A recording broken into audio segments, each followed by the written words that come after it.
इस्लाम के प्रचारक डॉक्टर जाकिर नाइक। क्या आप जानते हैं कि ये जाकिर नाइक है कौन? Doctor Zakir Naik. Way for our Sheikh, Dr. Zakir Naik.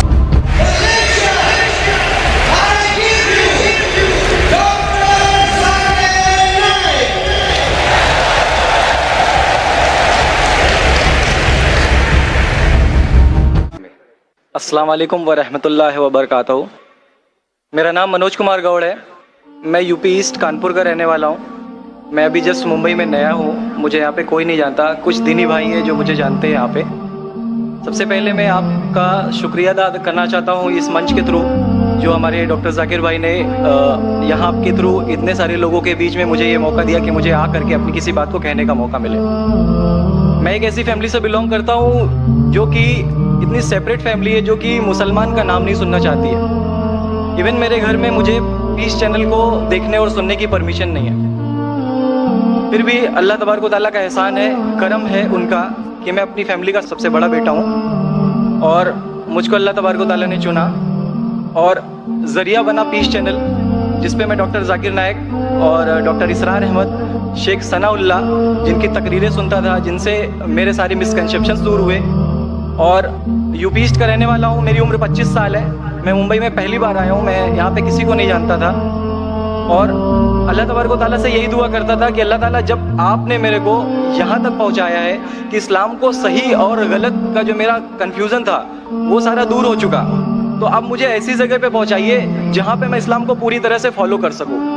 क्योंकि मेरी फैमिली में पूरे के पूरे फैमिली के मेंबर्स अगेंस्ट, कोई भी बंदा मेरी बात सुनने के लिए तैयार नहीं। मैं अपने घर में इस तरह से रहता था कि जैसे एक लैंडलॉर्ड या कोई किराएदार रहता है, बिल्कुल इस तरीके से बिल्कुल नेगलेक्ट करके वो लोग मुझे रखते थे।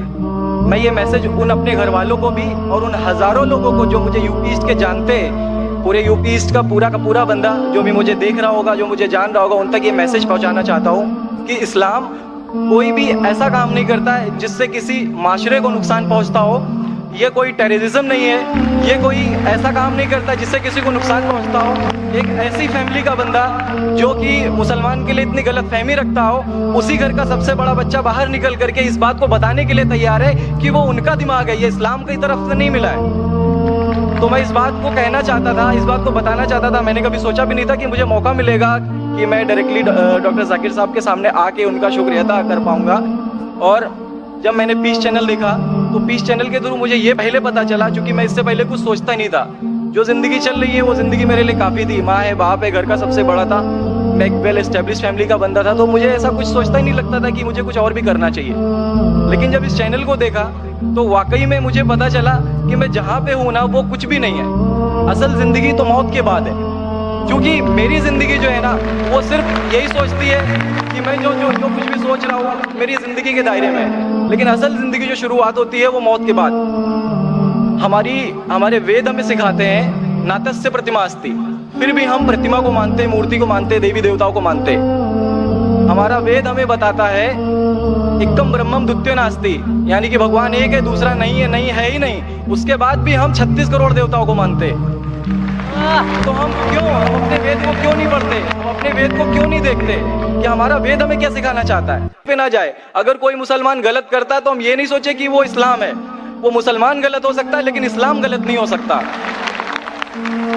तो इसलिए मेरा पूरा का पूरा मैं मुकम्मल हूँ अल्हम्दुलिल्लाह। और अपनी ज़िंदगी में इस खुशी को महसूस करते हुए, ये खुशी आप सारे भाइयों से बांटते हुए, सारी बहनों से बांटते हुए, सारी माँओं से बांटते हुए आप सभी के सामने ये इकरार करता हूँ कि अल्लाह के सिवा कोई माबूद नहीं है। ये मेरी फैमिली वाले या मेरे यूपी वाले या जितने भी लोग देख रहे हो, मैं इस बात को कबूल करता हूँ कि मैं इस्लाम में हूँ। माशाअल्लाह, मैं आपका शुक्रगुजार हूँ।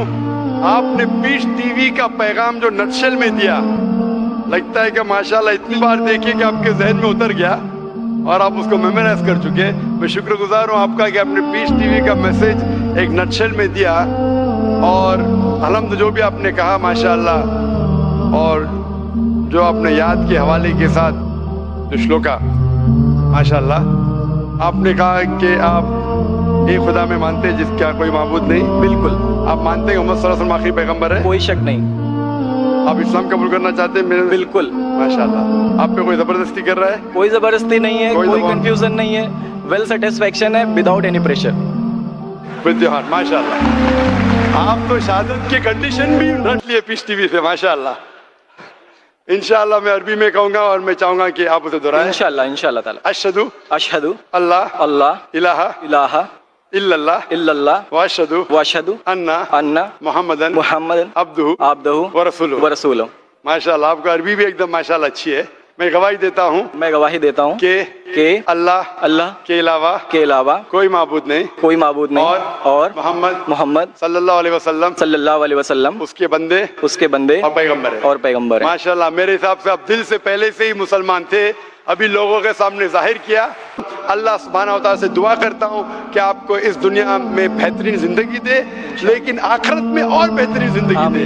और आप जानते हैं कि आपने दुनिया के ऐशो आराम को ठुकराया, क्योंकि आप जानते हैं कि आखिरत की जिंदगी इस दुनिया से बेहतर है। फिर भी अल्लाह ताला फरमाते हैं कि दुआ करो कि इस जिंदगी में भी, सूरह बकरा सूरह नंबर 2 आयत नंबर 201 में, रब्बना आतीना फिद दुनिया हसनतों व फिल आखिरत हसनतों क़िना अज़ाबिन्नार। मैं दुआ करता अल्लाह ताला से कि आपको इस जिंदगी और आखिरत में भी सबसे बेहतरीन जिंदगी दे और आपको जहन्नम से बचाए और आपको जन्नत में डाले। आमीन। We'll have the next question, inshallah. Dr. Zakir Naik, firstly, I am greeting you as a namaste, and I am feeling very honored to talk with you, see you. My name is Ashok Kumar Vyas. I belongs from Hindu Brahmin and living in Bada Bazar. My question is, in previous day, I read in newspaper, then one person in sleeping mood giving divorce to his wife is right or wrong? And what is the validity of this type of divorce? When he was sleeping, he tell talak, talak, talak and giving divorce to his wife.